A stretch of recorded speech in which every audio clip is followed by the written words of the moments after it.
नमस्कार दोस्तों, आज मैं बात करता हूँ डीसी मोटर के ऑब्जेक्टिव क्वेश्चनों के बारे में जो एग्ज़ाम की दृष्टि से बहुत इम्पोर्टेंट है। तो सबसे पहला क्वेश्चन है इसमें, डीसी मोटर की घूर्ण दिशा ज्ञात करने के लिए प्रयोग किए जाने वाला नियम है।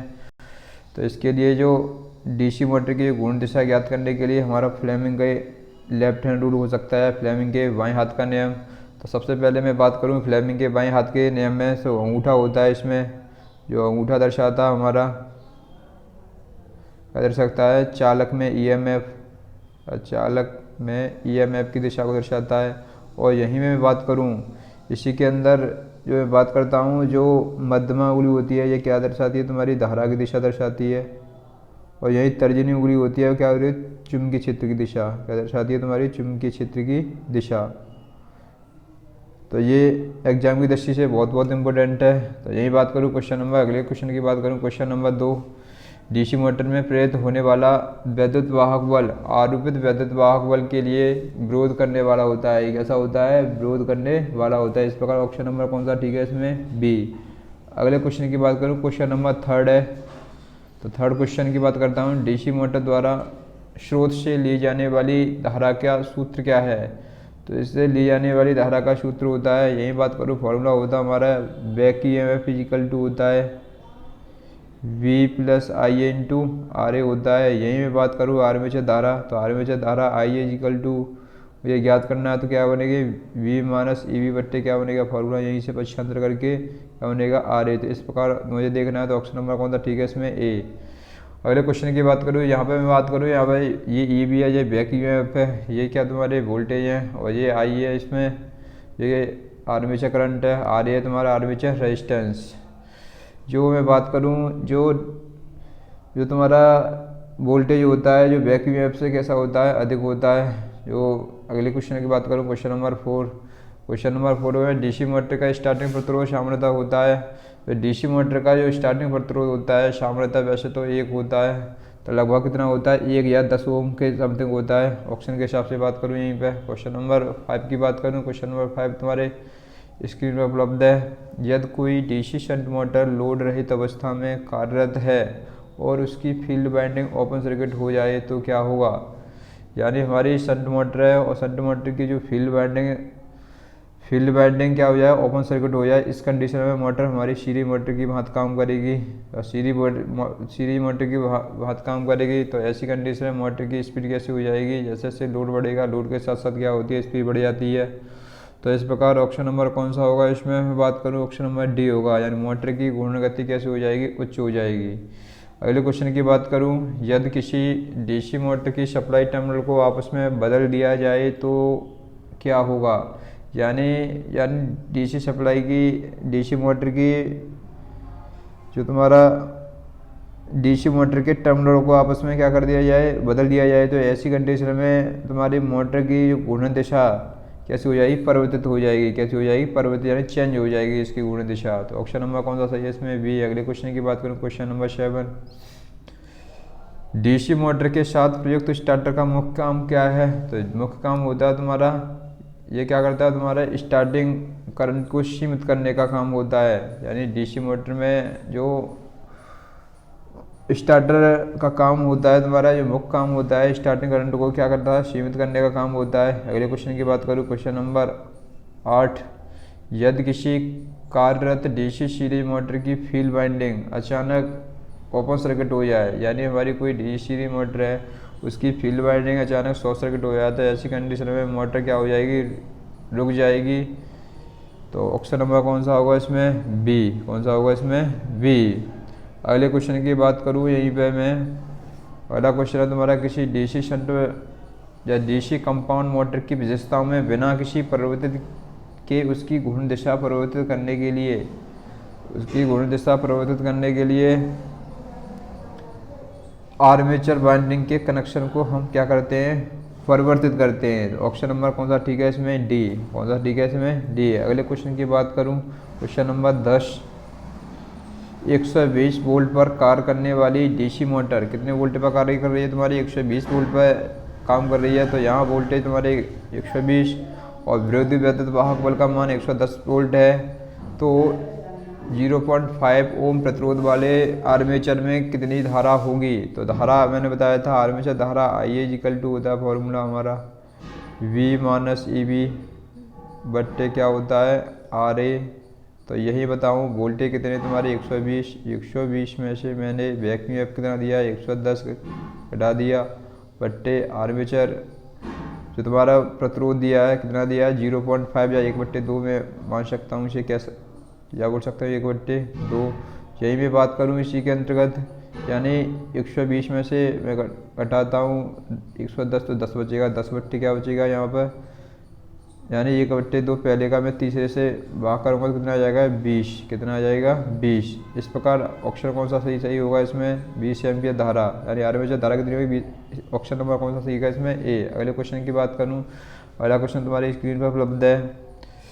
अगला क्वेश्चन है तुम्हारा, किसी वैद्युत मोटर की नेम प्लेट पर अंकित शक्ति होती है। जो वैद्युत प्लेट पर जो क्या होती है तुम्हारी जो अंकित शक्ति होती है, ये क्या होती है, शाफ्ट पर जो उपलब्ध शक्ति होती है वो शक्ति होती है। अगले क्वेश्चन की बात करूं, क्वेश्चन नंबर 12, डीसी मोटर के आर्मेचर ड्रम को लैमिनेटेड बनाया जाता है जिससे कि, यानी हमें डीसी मोटर के जो आर्मेचर को लैमिनेटेड बनाया जाता है क्योंकि उसमें एडी करंट क्षति क्या होती है तुम्हारी कम हो जाती है उससे। अगले क्वेश्चन की बात करूँ, अगला क्वेश्चन तुम्हारी स्क्रीन पर उपलब्ध है। डीसी सीरीज को बिना लोड लगाए स्टार्ट करने का प्रभाव होगा, यानी ऐसी कंडीशन में बिना लोड के लगाए स्टार्ट करने का प्रभाव होगा। उसमें क्या होगा, ऐसी कंडीशन में मोटर तुम्हारी जो मोटर होगी तो मोटर क्या करेगी, तुम्हारी घूर्ण गति तीव्रता से बढ़ेगी।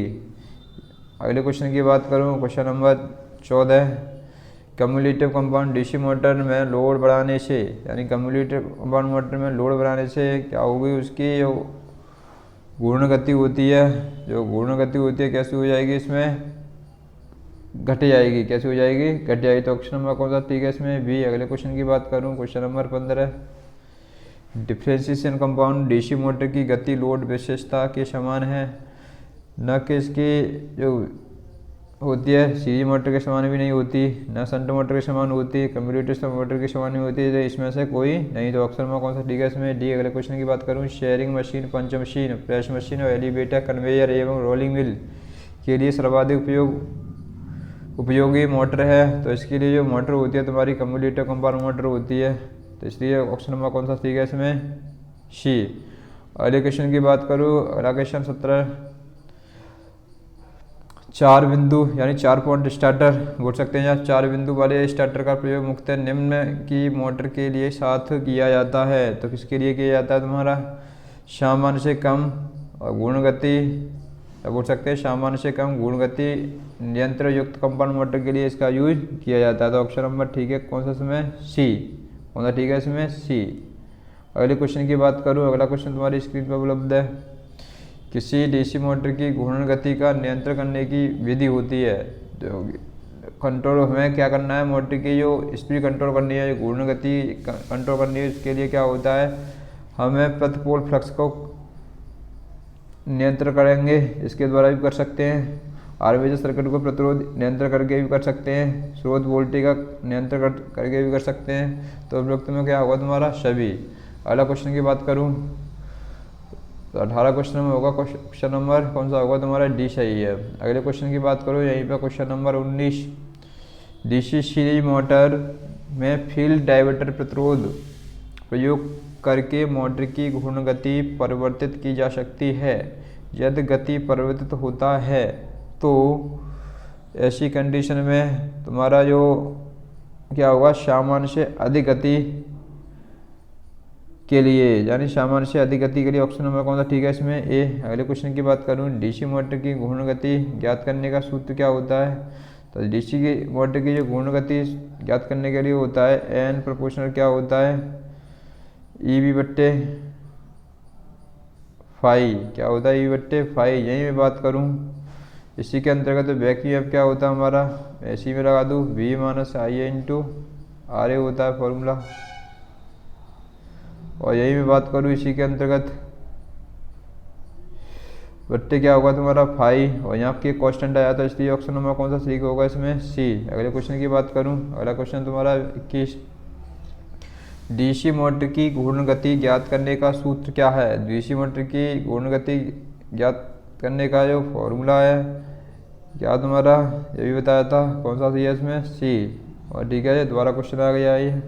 अगले क्वेश्चन की बात करूं, अगला क्वेश्चन तुम्हारी स्क्रीन पर उपलब्ध है। बॉल न्यूनार्ड विधि से मोटर की घूर्ण गति नियंत्रित की जा सकती है, यानी ऐसी कंडीशन में दोनों दिशाओं में सामान्य से अधिक अथवा अधिक गति के लिए या कम गति के लिए बॉल न्यूनार्ड विधि का प्रयोग करते हैं। तो ऑप्शन नंबर कौन सा ठीक है इसमें? बी। दोनों दिशाओं में सामान्य से कम अथवा अधिक गति के लिए हम बॉल न्यूनार्ड विधि का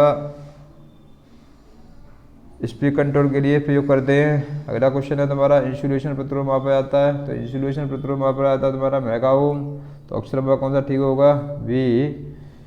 विद्युत मोटर की बेयरिंग द्वारा अत्यधिक शोर पैदा करने का कारण होता है, तो इसमें ऐसी कंडीशन में मोटर की जो ग्रीस न होने की कंडीशन में क्या होगा? बेयरिंग द्वारा अत्यधिक शोर पैदा हो जाता है। तो ऐसी कंडीशन में ऑप्शन नंबर कौन सा ठीक है इसमें? डी। क्वेश्चन नंबर 24 की बात करूं, डीसी मोटर या जनयंत्र में डमी कॉइल प्रयोग करने का उद्देश्य होता है। डीसी मोटर के जनयंत्र में डमी कॉइल